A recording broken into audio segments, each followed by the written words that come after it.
This is Shutters Inc. with Bruce Williams and Joe Edelman.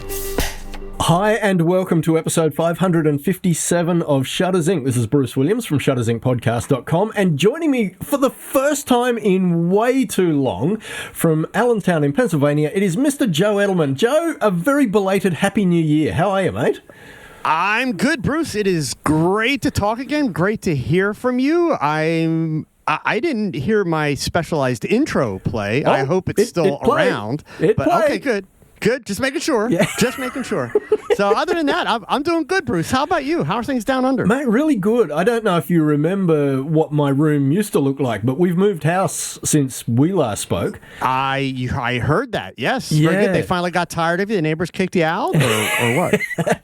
It was a case of where I'm working now is in a city in New South Wales called Newcastle, which is about 2 hours north of Sydney. Okay. Where we were living was at Gosford, which is about 1 hour, roughly an hour north of Sydney. But the crazy thing was that the commute from Gosford to Newcastle was actually taking about an hour 45 each way. Oh, gosh. And that was just a massive chunk of my day. And I said to Kath, I don't want to be doing this for the next, 15 years. And she was ready to move house anyway. So we ended up buying this house, which is a lot closer to Newcastle. It's cut my commute in half. So it now takes me about an hour to get to work. So, which is much more doable. And so new room, new house. Awesome. New dog. So all the new stuff. And cannot Very believe cool. it's February already. Yes. This year is cruising right along for sure. Oh, yeah. So what have you been up to since we last spoke? You know me, I'm just looking for opportunities to really irritate people and, shoot when I can. And still teaching. I basically... teaching nonstop. I was one of the few people that actually benefited from this crazy pandemic thing that we all went through because virtual presenting is a thing. Yep. Camera clubs have realized they can get speakers that otherwise they would not have been able to get. So I really doing tons of presenting. Working on 2 book projects, doing a big overhaul of my website, and still, trying to figure out what I'm going to do when I grow up, Bruce. I don't know, Totally and in get between it. all that, I still manage to shoot almost every day. Nice. So, yeah. Nice. Well, I made myself a promise, and I did the brave thing. I actually mentioned this on one of my YouTube videos so that my audience could hold me accountable. I said at the beginning of the year, or probably late December, I said I want to make it a bit of a mission that in 24 I will do more shoots, and my aim is to do at least 1 shoot a month. Okay. Now, I know that's not the same as picking the camera up every day, but it's a heck of an improvement on where I've been over the last couple of years. So, yeah, that's all good. I figure if I can hold myself to that and at least do 12 shoots over the course of the year, I will at least have been out and been a bit more active with the camera than I have been of late. So, yeah. Cool. Very cool. Yeah. Hey, I mean, a lot of my best work and best projects have come because I got ahead of myself and threw it out into the world and said I'm going to do it, and then it's like, crap, now I got to do it, or I look like a complete loser. So So I mean, sometimes that's just what you got to do, right? Absolutely. There's a lot to be said for having an audience who will keep you accountable. Sure. Absolutely. Absolutely. Now, look, the reason I invited you back, obviously, as much as I wanted to catch up and it had been way too long, was the fact that you published on your website and promoted through your other social channels a month ago this fantastic 4-part essay, which I tried to paraphrase in the last episode of Shutters Inc., and I feel like I kind of butchered it. And yeah, I heard it was pretty bad. I'm just saying. No. So I said, I really need to get Joe on and give him first right of reply to at least set the record straight on what it was he was trying to say, because I genuinely felt there was some really good information in what you were saying in that 4-part essay. And as you alluded to it on the first post, you really do need to put aside at least half an hour to absorb all of this content. For sure. There's a lot to it, and I've never been accused of being short on words. So... So, do you want to set the record straight? What was the point of this essay, and what were you trying to say? So there's 2 points, and so yes, it's a 4-part article series that is basically rethinking photography, more specifically exposure, in the mirrorless digital age. Okay. So the overall gist is that in our industry, and as photographers, we have done an absolutely horrible job of keeping up. And what I mean by that is, we are now, so you think about this, you have to, and folks, you got to allow yourself to do a little bit of broad thinking. So if you're catching this at a time of day where you're either really busy or you're just kind of closed-minded, this won't go well. So trust me, maybe have a good drink first, okay? And then, this will make more sense. But, if you step back and you think about it, we are 24 years now into the digital era. The Nikon D1 was released late 1999, okay? All of 2.5 megapixels. How did we ever create an image that way, right? I mean, come on, really? But so we're 24 years into this process, and we're in the second generation of digital cameras, and that is mirrorless, right? Okay. First generation were DSLRs, now we're into mirrorless cameras, and there are very distinct differences in the way these cameras function, not to mention all of the just generalized advancements that have occurred. So... yeah, things like eye autofocus and oh my God, all the AI tools and everything else, right? Yeah. So that being kind of the overarching foundation for this conversation, one of the things that I'm really trying to get people to get their heads wrapped around is that we all got bamboozled when it comes to exposure and how exposure works and how we should be doing it. And even myself, I'll hold my right hand up in the air and say, you know what? I'm guilty as an educator that for probably the first 10 to 15 years of this digital era, I was every bit as guilty as everybody else for kind of sticking with the film thought process. And so really what I'm doing is I'm trying to get people to take a step back and to really look at the tools that they have in front of them, these cameras, which, again, remember, folks, we call them cameras. They're computers that create images, which is really cool, but they're computers. That's what we create our images with. So one of the first things, and this is where you can kind of break it down into the things that you got to be willing to accept. As I travel and do in-person speaking, or when I do my virtual speaking and presentations around the world, I always like to, ask the questions like, how many of you learned about exposure with the exposure triangle? And how many of you have been shooting for more than 30 years? And I can pretty much guarantee that everybody that's been shooting for more than 30 years is going to raise their hand and say, oh, yeah, the exposure triangle. Like, that's not the first thing I learned. Well, here's the thing. We have a phrase here in the U.S. that if you're a little bit gullible, you'll say to people, well, listen, if you believe that, I've got a bridge that I'd like to sell you, cheap, really cheap. Yeah. So the exposure triangle is essentially a comedy of errors. Even in the film era, it actually made no sense. But in the digital era, it's a debacle. But let me give you some facts. And folks, don't take my word for any of this because I'm some guy he found on YouTube. Go do a little bit of your own research or read the articles for yourself. I'm sure Bruce will share the URLs. But in 1990, so keep in mind, this is just 10 years before the first commercially available digital camera. In 1990, a gentleman, an American photographer who's a very well-known author, educator, photographer, his name is Brian Peterson. he released a book called Understanding Photography, How to Shoot Great Photographs. It's actually a very good book. It's been through several, iterations now. And in this book, he talked about exposure and shutter speeds and aperture and ISO. And here's the exact quote that he had. He talks about, quote, "I discussed the interrelationship between film, aperture, and shutter speed." And he goes on to say, here's where it starts. "These three elements are at the heart of every exposure, and together they make up what I affectionately call the photographic triangle." Oh, okay. Now, in this book, and by the way, he did talk a lot about the relationships between the three settings and how you could use them creatively. But it's also important to understand that in this book, there was no diagram or illustration of any kind with a triangle. Right. So that was 1990. And by the way, remember, 1990, we are still pre-internet. Yeah. So let's fast forward. It took 15 years.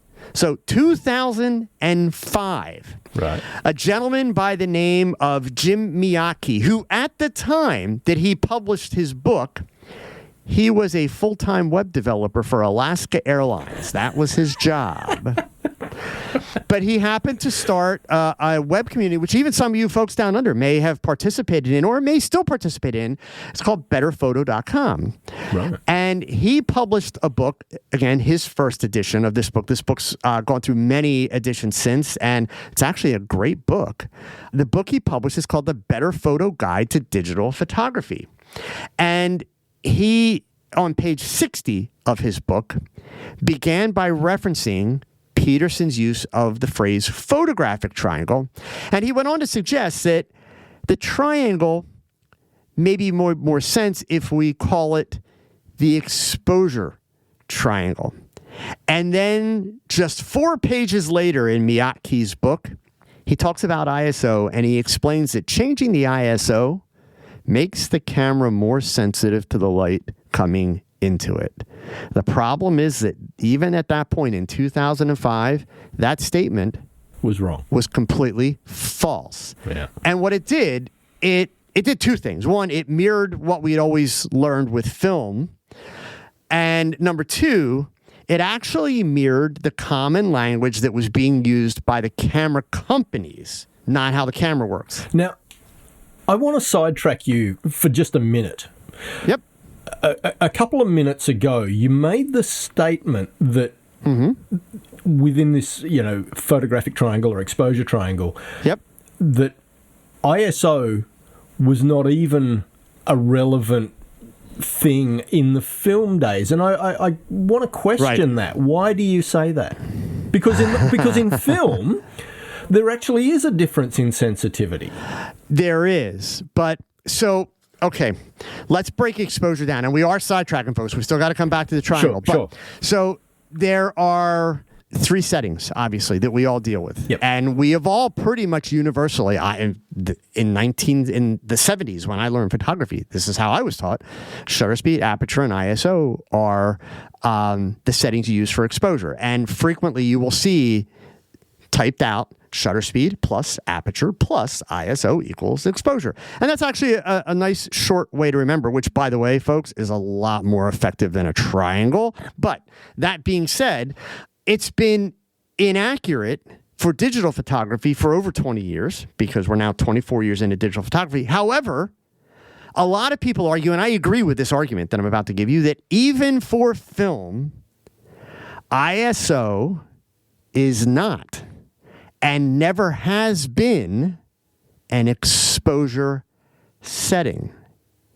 Now, it definitely impacts your exposure setting. So let's break it down. And we'll start with film, Bruce, since you took me back to film. Yeah. When you chose film, you chose Tri-X at 400 or, Ektachrome or Kodachrome at 6425. So that's a predetermined number. There's no setting. Yeah, You're okay. going to set the ISO Yeah. in the camera to tell the camera, this is what film I'm working with. But once that film's in the camera, you have no control over that setting, right? So your exposure it was settings, semantics. which is fine. I get but that. It's important to kind of clarify that as we Yep. get into the conversation with digital, Yeah, right? for Because sure. when Yep. we look at digital cameras, it's important to understand that your cameras do not have varying sensitivity. No. So let me give you a little bit of history lesson first, because there are still people that will argue that point. In the On the internet? No. I know, really. For sure. In the 1970s and then in the 1980s, when Kodak and Nikon were working on digital cameras. And by the way, for what it's worth, the first digital sensor was created in 1975 by an engineer at Kodak. This thing was 100 pixels by 100 pixels, so it was 0.01 megapixels. It made a black and white image that they recorded onto a cassette tape, and it took 23 seconds per image to save it. Could you just imagine the internet with those stats today? Oh my God. So, but then in 1991, Kodak, along with Nikon, created the first ever digital SLR. It was the Kodak DCS system, the digital camera system, where they modified a Nikon F3 film camera, took out the film chamber and the winder, and put a digital back on it.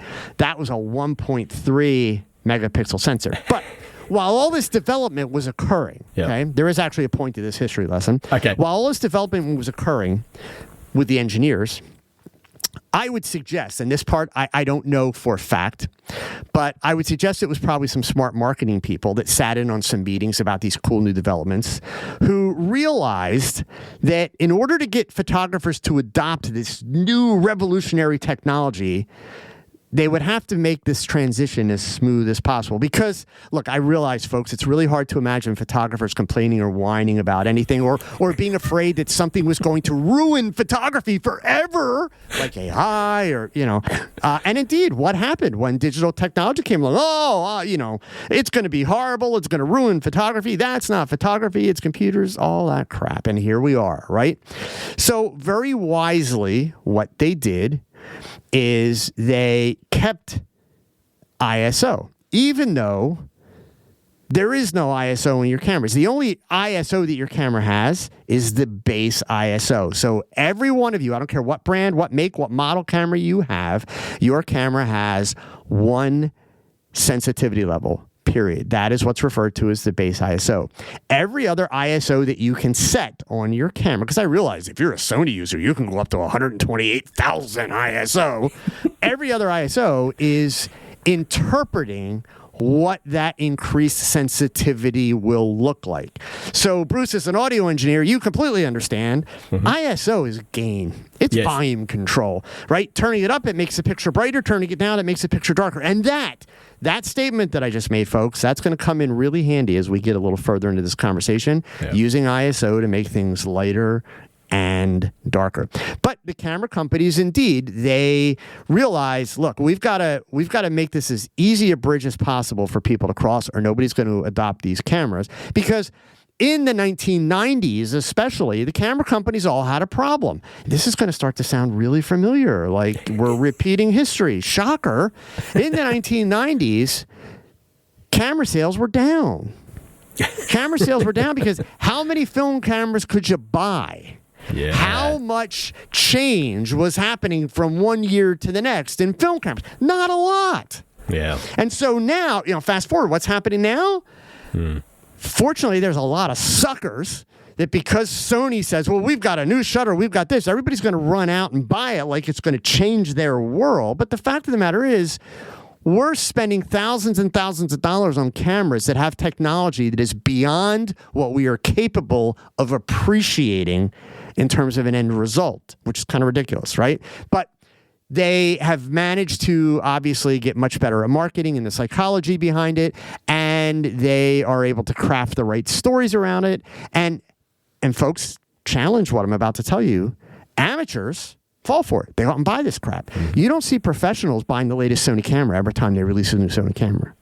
You don't, right? Even myself, I've been very vocal about the fact that I stayed with my A850 for 10 years, and I saw a lot of really nice bodies come and go during that time. And I always said, I haven't explored everything this camera can do, and it was only when I decided to make the change to mirrorless and that there were reasons for not wanting to mount my A-mount glass onto an E-mount body that I decided, okay, it's time to bite the bullet and just change the whole system. But anyway, sorry, I digress. Sure. Back to your story. Oh, yeah, no, that's it. So basically, we have the fact that raising your ISO makes your picture brighter, lowering it makes it darker. So one last statement about the exposure triangle.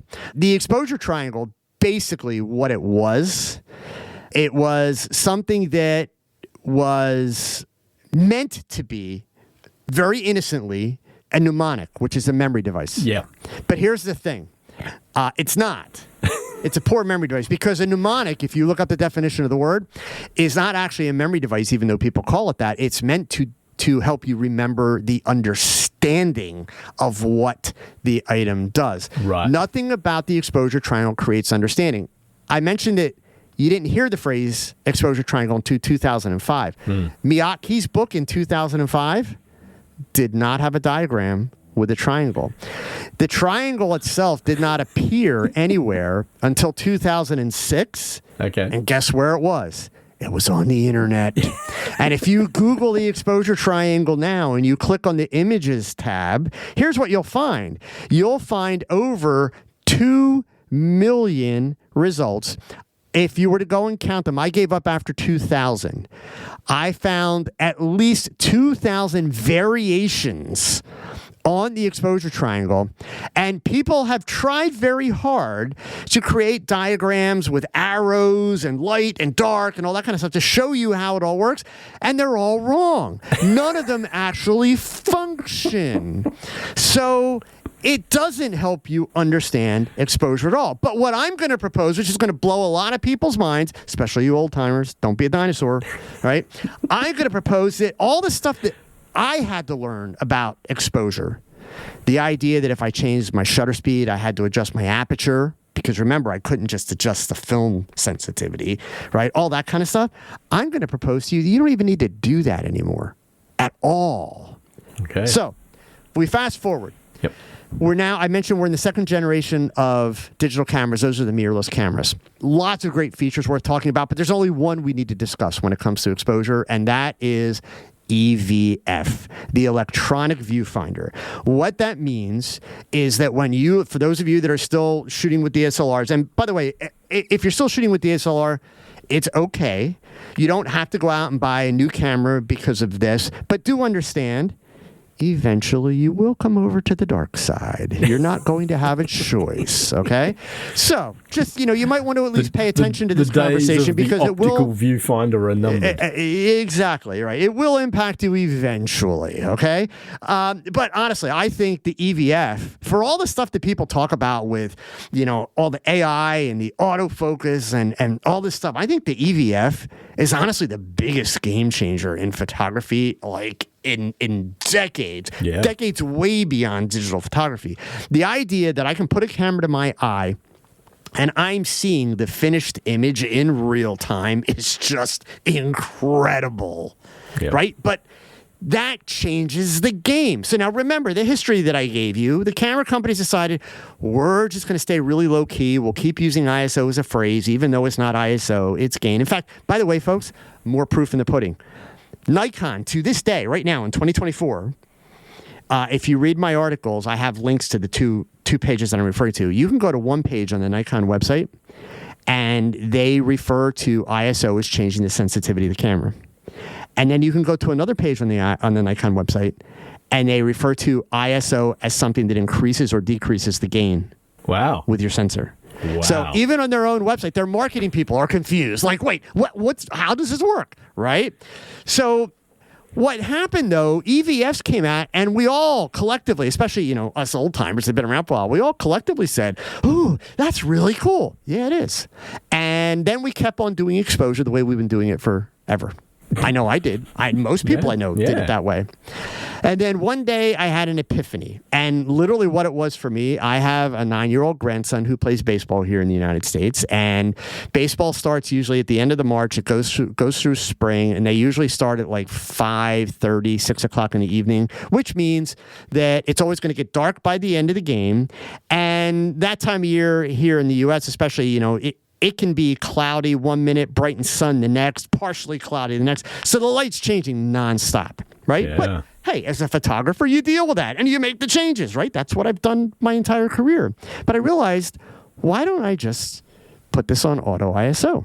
Yeah. Now, for years, I was indeed one of those photographers that said, no, you can't use auto. Auto's the 4-letter word for forget about it. And I'm still not encouraging anybody to forget about it. But here's how I handle exposure now anytime I am outside of the studio. And it is not only incredibly simple, but it is much, much more effective at ensuring that I get consistently good results, and that is because of the way it makes me think. So I have a quote that I use, and here is a mnemonic that actually meets the definition of a mnemonic. Choose your shutter speed with purpose and your aperture with feeling, then adjust the brightness with ISO. So let's break that down. Shutter speed is a purpose-driven setting. Yes, you can use it creatively if you want to do shutter drag or in-camera motion, but the overwhelming majority of your photography, shutter speed serves a purpose. You need to be able to stop whatever action is in your scene. And of course, you want to make sure that you're using a shutter speed that is fast enough so that you, the photographer, will not introduce camera motion. Or you want a shutter speed slow enough to blur stuff. Right, if you want to do something creatively. Yeah. Right. So it's a purpose-driven setting. Yeah. Aperture is an emotional setting. So that's why I say choose your aperture with feeling. Aperture, depth of field specifically, right? The more depth of field you have, the clearer, the sharper, the more depth, the more detail that you have. And then, of course, there's that portion of the internet that loves that razor-thin sharpness and the creamy bokeh, which has this kind of storybook vibe to it. So it's got much more of an emotional control. And then your ISO is whatever it needs to be. Now, for those of you that I just caused terrible stress with the ISO, whatever it needs to be, take a breath. Let me put your mind at ease. There's a couple things you have to understand here. Number one, cameras that are on the market today are much better at higher ISOs. Sure, when I started with that Nikon D1, if I got to ISO 400, it looked like crap. Okay? That is not the case today. Number two, every camera on the market today, every camera, every brand, it's a mirrorless camera. You have the ability when you're shooting with auto ISO to set a maximum ISO. So if your maximum, and we're going to talk about tolerance in a second, I'll tell you how to figure out what it is, because you don't want to guess at it. You need to actually do a test. It's a really easy test. But let's just say, in fact, I'll tell you right now, for my Sony A7 IVs, which is what I shoot with, my ISO tolerance is 8,000 ISO. So I have that set in my camera. That's the maximum. So here's the great part. I go to a baseball game or anything. If it's a baseball game, I know that I want a fast shutter speed to stop the action.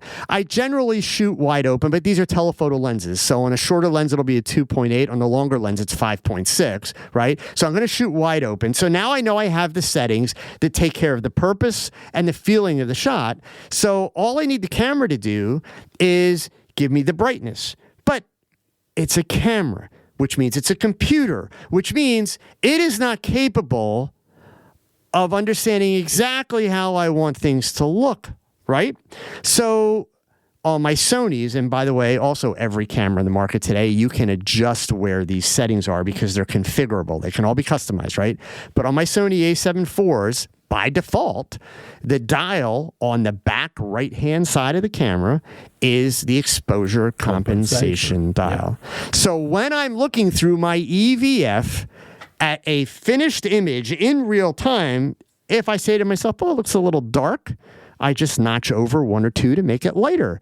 If I think it looks a little bit bright, I notch over 1 or 2 to make it darker. Because yes, the cameras can be fooled. So I'm not encouraging you set it and forget it auto, okay, we're letting the camera get us in the ballpark with the auto ISO, and then we're using exposure compensation on every single shot we're considering. Is this too light, too dark, or just right? So here's the best part. And you all need to be honest with yourself. I don't care if you shoot wildlife, landscapes, if you shoot sports, whatever, and you've gone out and you've done a shoot, you shoot 100 frames or a couple hundred frames, and you come back and your exposures are all over the place. The beauty of it is I can go out and shoot a baseball game where the weather's changing, the lighting's changing, come home, download those images. My exposures are consistent straight across the board. I don't have pictures that are lighter, darker, nothing, because I'm paying attention through the whole game and adjusting it with exposure compensation. So it's a simpler workflow, but notice what's missing, folks. At no point do you hear me talking about, especially for you old timers, here's the part that you learned that you can unlearn now. At no point do you hear me saying, well, but if I go to a faster shutter speed, I've got to change my ISO or change my aperture or any of that kind of stuff. I don't have to adjust any of that, and I don't have to know those relationships. All I have to know is shutter speed is taking care of motion aspects. Aperture is taking care of depth of field, which is going to deal with the emotional and the feeling aspects of it, and then the brightness. So especially for new photographers, this is a much easier way to learn exposure than when I learned, when literally my mentors back in the day, they'd write me these little charts and I had to draw lines, and they'd be like, okay, so you're going to start out at 1/25th at f8 at 5.6, but I'm going to change your aperture to 16, and you can't change your ISO. In fact, actually, when I learned it was ASA. Yeah. So I was like, what shutter speed are you going to go to? You know, and that was my quiz, and I had to learn that. And you needed to do that back then. There was really no other way around it. We don't need to do that. So part of the reasoning behind all of this is here we are, 24 years into the digital realm, second generation of cameras. We have these EVFs, and we're making it 10 times harder than it needs to be. Yeah. And in many cases, it's us old timers who are hanging on to the way we learned it, but the industry in general has not changed. The camera companies, they still use the same language in the camera manuals. Nothing's changed, but the cameras have changed dramatically. So, essentially that's the gist of it. It's a much easier, it's a much faster way to work. People will frequently say to me, well, what do you do in the studio, Joe? Well, the studio, I do actually the same thing I've always done. And this is a thing that a lot of beginners, it takes them a while to kind of catch up to. But the great part about being a studio photographer is when you're in the studio, you're God. You put the light where you want it, when you want it, how high, how low, how bright, how dark, whatever. You control it. So when I'm doing a shot in the studio, I don't set up lights and then start figuring out what's my exposure. Almost everything I shoot, if you go to my website and look at my images, almost every image is shot at f8. Right. So my exposure in the studio, it's going to be at 2/50th of a second because that's the maximum shutter speed that my camera syncs at, unless I'm doing shutter drag or some creative effect. Again, purpose-driven. Yeah. So for studio work, the purpose is I don't want to worry about ambient light. So I'm shooting 250 f8. My base ISO is 100, so that's it. And then whatever lights, and folks, look at my images. I work with a lot of lights, 5, 6, 8 lights in a shot.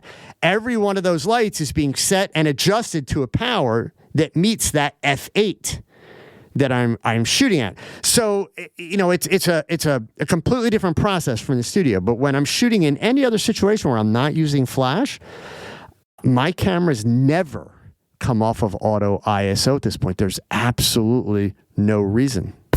Since 2005, Shutters Inc. has been a labour of love. But beyond the time required to produce it, there is also a financial commitment.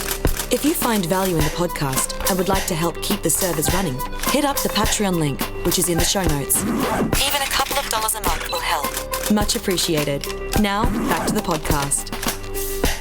And I would posit that there is another benefit here that I don't think you even mentioned in your fantastic 4-part essay. And that is, and I'm speaking from personal experience here, I've been out shooting, like to use your example, right? You're trying to shoot sport late in the day as the light is failing. Mm-hmm. So the quantity of light coming in through the lens is constantly varying and it's falling. I know that in the past, I've gone out to shoot something and gone, I'm probably going to have to use 3200 ISO, in my digital camera. Mm-hmm. And, I either shooting in aperture priority or shutter priority. And I will get home and I bring all those images in and I go, oh, wow. The camera set let's say I was shooting in aperture priority. For this particular image, the camera used a shutter speed of 1,000th of a second. I really could have been shooting at a much lower ISO there. Correct. And the beauty of auto ISO is that it will do that, and you could conceivably end up with less noise in the images straight out of camera because less gain was applied to the ISO. Well, so this applies to all photographers, but let me apologize in advance to all of you like landscape photographers and wildlife photographers before I say this.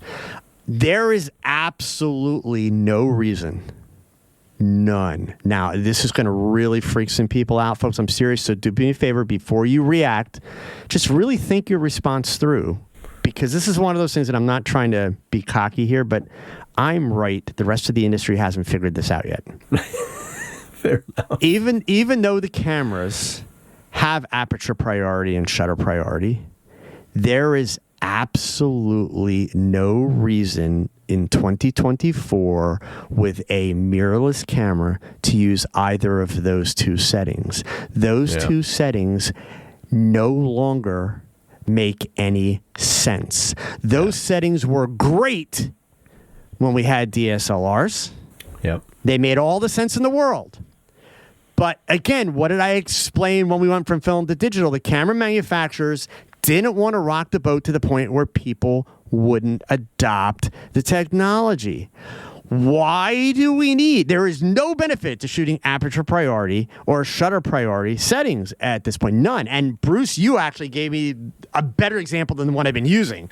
So there's simply no reason to do it. Yeah. But it is important. Let me talk about the ISO test, because I know that there are still some people listening but oh my God, high ISO. So let's talk about ISO for a second in terms of noise, because that's what you're all worried about, right? So let me talk about the test first. And I want you folks to notice, as we're talking about this, we're talking about raising ISO and we're talking about noise. At no point have I said anything about using noise reduction or AI noise reduction. I'll get to that, but that is not a part of this equation. Yeah. At 8,000 ISO on my Sony A7 IVs, I do not need noise reduction if my file is well exposed. Yeah. So the ISO tolerance test is really easy. And again, I know Bruce will share the links to these articles, so I have a full breakdown with a little video clip even of the ISO tolerance test. You want to do this with every camera model that you have. You don't have to do it with every body. I have two A7 IVs. I don't need to do it with both bodies. Yeah. You want to do it with each camera model. And basically what you want to do is you want to determine what is your tolerance for noise. So there's a couple things that you have to understand. Well, actually, let me go through the steps first. Basically, I would encourage you to do it indoors. It's a lot easier. If you do it outdoors, you got to get a little bit crazier with the way you adjust your shutter speeds and that, because there's so much light. Do it indoors. Try and find something to aim the camera at where you've got some highlight area, some white area, even a window, some dark area, and then some middle tones, right? So try and find a scene that's got a little bit of that. Even like when I did mine, you'll see in my article, I put a black background behind my mannequin that I use, and then I had her standing next to a window, right? So are we looking for a scene with enough dynamic range that you are going to clip at both ends? Is that what we're looking for? No. Doesn't have to clip at all. Oh, okay. No, in fact, sorry, folks, but all that stuff about ETTR and ETTL and histograms and all that, throw that stuff out the window, please. And here's the thing, right? Number one, those of you that live by the histogram, why? Understand that the histogram, if you go with that whole bell-shaped concept in the histogram, that is designed to give you average. Yes. Average sucks. Average is boring. Right? That's all it does. Okay? So anyway, and what I would do, you need to put your camera on a tripod or set it on a table, someplace where it's not going to move, right? That's the key. And for this test, you are going to do everything completely manual, right? So you're going to set your ISO to the base ISO. You are going to pick a shutter speed and an aperture, with the goal being to get your meter to line up in the middle or at 0, depending on your camera brand, right? Whatever the camera says is a good exposure for that scene. That's it, okay? That's step one. Once you have it lined up, take an image. 1 frame. That's it. Now, you're going to take let's say your base ISO is 100. You're going to adjust your ISO to 200. Do a full stop. You don't need to do third stops. There's really not a lot of value to that. If you want to do third stops, you can. But believe me, full stops will get you the information you need. So double the number, you go to 200 ISO, you are going to have to adjust either the shutter speed or aperture to get the needle back into the middle. Doesn't matter which, because the camera's on a tripod, nothing's moving in your scene. We don't care about the depth of field. These are not portfolio pictures, right? So just get the needle back to the middle after you adjust the ISO. And then take 1 frame. You're going to continue this process all the way up. So if we started at 100, you're going to do 200, 400, 800, 1600, 3200, 6400, etc. Okay? Until you get to the max. There's really no value in doing like 60 or 50, going below 100. Again, if you want to, knock yourself out, but it's not going to help you. 1 frame at each of those ISOs. Make sure your needle is in the middle. Download the images from there into your computer. Whatever software that you use for your culling, I use Adobe Bridge. It doesn't matter if it's like Darktable like Bruce uses, or Luminar Neo or Lightroom, whatever you use. Load your images into there, and you're going to open them up on the screen at 100%. Not 200, not 300. And you want to do this on the same screen that you typically use to process your photos, right?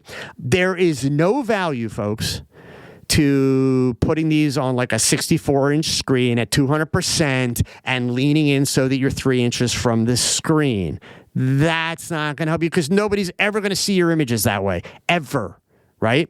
So 100% sit at the distance that you would normally sit at, and you're just going to start to go up the line, 100, 200, 400, and you're going to find the first image that you get to where it's like, no way in hell I would ever show that to anybody. That's it. That's beyond my limit. And so whatever the next ISO below that was, that one is your ISO tolerance. Okay? So that's the number that you are going to set in the camera as the maximum ISO. So the beauty behind that, somebody's going to say, well, what if I need to go higher on my ISO? The great part of the answer is, number one, how often is that going to happen? And when it does, the camera's going to tell you you need to go and switch out of, auto or raise the limit. So the camera's going to force you to think through the process. So you're going to pay attention to that change. But you need to know, what is that tolerance number? And again, we're doing this test without considering noise reduction software or AI noise tools. And the reason being, I use those tools. Let me be really clear. The noise reduction software that we have today is just amazing. Even just in Adobe, it's amazing, right? But here's the thing. I treat noise reduction software kind of the same way that I use image stabilization in the camera. Our cameras today have 5, 6, 8 stops of image stabilization built in, which is incredible. But you actually get a lot more mileage out of those kinds of features if you don't use them, meaning they're your plan B. Those features are there to save your butt when you forget to use a proper setting, or if you have a situation where you have got to push the camera way beyond what are normal capabilities. That's where those settings come in great. So I reserve, for me, and I would encourage you to do the same thing, I reserve the noise reduction software as the situations where I'm just going beyond my tolerance. And in the article that I have about the ISO test, I actually have a little video breakdown where you can see the steps. So you'll understand exactly, you could see the image of mine where it gets to the point where, I'm done, I can't go any further. And that becomes my ISO tolerance. Now, as someone who shoots exclusively in RAW, does it matter when you are shooting your ISO tolerance frames whether you shoot JPEG or RAW? Does that matter? I would shoot in RAW. Yeah, I would absolutely shoot in RAW. Because in RAW, your camera's capturing everything that it's going to capture. So even if you're the type of person who normally shoots exclusively in JPEG, shoot in RAW for your ISO tolerance test. So, okay, I mean, let's be realistic. Let's say you're an event photographer and you always deliver JPEGs because you have to deliver them like at the event type thing. Yeah. I would be inclined to say, do the test twice. Do the test for JPEGs, do the test for RAW. I mean, we have to be realistic that actually makes a lot of sense because the image processing software that's built into the chip is going to play a part in how the noise is represented. It absolutely is, for sure. Yeah, I mean, there is, aside from physics, folks, there is nothing in photography that is 100% of the time. Nothing. There are always exceptions, right? Certainly, the fact of the matter is you're getting more of your money's worth out of your camera shooting a raw file because of all the data that it's giving you and the ability to manipulate it later. But depending on, especially if you're doing it professionally, depending on, your client's needs, what the deliverables are, et cetera, sure, there are going to be times where the job requires JPEGs done, right? Yeah. And so, there are always going to be exceptions. That this process that I'm referring to, I'm kind of basically navigating down the middle, which is the majority of the photography that we all do, right? There are always going to be specialized situations. I'm sorry to say, folks, any photographer that's looking to be able to just turn the camera on and pick it up and everything's always perfect, you're probably still like 30 or 40 years ahead of yourself there because the technology, it may get there. It may. I believe that we could have that happen. But there's still always going to be that disconnect of what's in our mind's eye compared to how is the camera trained to interpret things, right? That's why I use the exposure compensation. Yeah. Light meters today compared to the 70s and 80s and 90s are amazing, and they're amazingly accurate. And by the way, folks, that also means features like spot metering, center weighted metering. You don't have to worry about those anymore. I have my camera set at center weighted averaging, which is the default for that Sony a7 IV, meaning I've never changed it. There's no need to change it because I'm viewing the image and I'm making my decisions based on that. I have never in my entire career, even back in the film days, I've never allowed a camera to determine what is correct exposure. And if you think I'm wrong, I have 2 words for you to go and research. Ansel Adams. Yeah. Okay. The camera doesn't determine correct exposure. The camera can help you achieve the right exposure, but you determine correct exposure. And one of the best examples of that is the famous Adams image of Half Dome. Yeah. You can find interviews online that he gave before he passed where he talks about his entire thought process with the exposure of that image. And in large part, he wasn't going for reality. He didn't want reality. No, you'll never see Half Dome looking like it looks in that image. Ansel Adams was the greatest Photoshop master ever, long before Photoshop existed, and he was very honest and open about that. Right, so there's no hidden trickery. So in that regard, light meters are a tool that get you into the ballpark. But today, especially with the technology we have, that's literally all they are. They get you close, and then you still make the final decisions. But you don't need a separate light meter. You don't need a handheld meter. You don't need any of that kind of stuff. It's right there in front of you. You're looking at it. And just to come back to what you were saying earlier about the fantastic noise reduction tools that we have today, I think I might have mentioned this on the podcast in the past. That is why I still maintain that shooting RAW is the best decision you can make, because I have RAW files that are now close to 15 years old that I can get much better results out of today than I could at the time that I shot them. Oh, absolutely, yeah. I mean, we're blessed, literally, with the technology that we have. And that's really where this conversation for me comes from, is that we kind of all get caught up, and look, I'm just as guilty as everybody else. I mean, we get caught up in how cool is this new stuff, and we just keep going forward. But we haven't done a good job as an industry of really taking stock of how the equipment has changed in terms of how it can actually impact the techniques that we use, right? Yeah. And so even like we were talking about with aperture and shutter priority, they made all the sense in the world with DSLR cameras. But with mirrorless cameras, why would you choose one of those two settings? Because just like you mentioned, you have a situation where the camera's not necessarily going to give you the best quality that it can for that scene because it's going to make a choice that's way off what you would choose knowing better. Well, it's just doing what you've told it to do. You know, right. you've told it to shoot at this ISO, and you've told it that you want to shoot at a fixed aperture, and so it's going, okay, well, the only thing I can control is the shutter speed. And yeah, like I said, I've come home, on multiple occasions and realised, oh wow, it didn't need to be that fast a shutter speed for what I was shooting at the time. I really could have been 2 stops lower on ISO and had a lot less noise because of it. Yep. Yeah, anyway. I completely agree. Yeah. So, yeah, I mean, it's definitely, folks, it's something to think about. The cool part is, I will say this, that people that have tried it, I have universally had people come back and say, this is amazing. It is so much simpler. It's easier. It's less effort. And I'm getting much more consistency in my exposures. And consistency in your exposures, folks, means that you are getting better quality out of your camera. Yeah. Period. That's the key.